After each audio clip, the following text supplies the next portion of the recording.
some people just don't believe the CPI numbers. They talk to me about it and they ask questions about it, and they just say, but John, surely this inflation rate is a lot higher than that. We feel it. And I think there's a few things to bear in mind.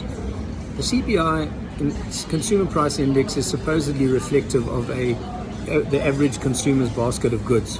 Now, it's probably not an exact science, but firstly, I think there's often a bias. We go to the supermarket a lot, we shop for food a lot, so I think the high frequency purchases, we notice the inflation rate there more than the low frequency purchases. And sometimes the low frequency purchases, such as the tech products, the laptops, the iPads, whatever, there's not always an inflation rate there that's significant.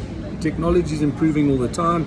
Our cell phone packages are increasing in what they give us all the time. So it's not clear that the inflation rate there, sometimes there's even deflation in that sort of area, and we don't always notice it because it's low frequency products, or it's something that goes off on a debit order and we don't go and physically shop for it every day. It goes further though.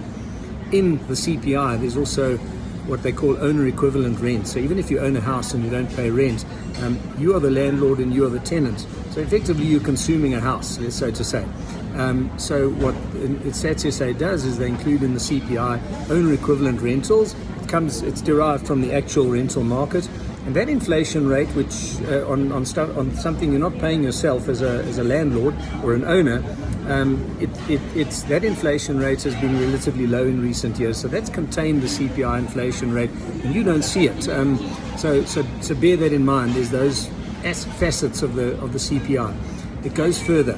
For those of us who have been in middle to higher income suburban areas for many decades, some of the services have deteriorated in level and quality.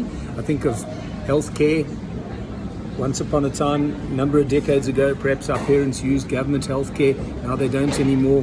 The police services were adequate to deal with crime. Now we need a security company and security alarm systems and electric fences. And so there's a lot of extra stuff required, or solar panels because the electricity has deteriorated in reliability.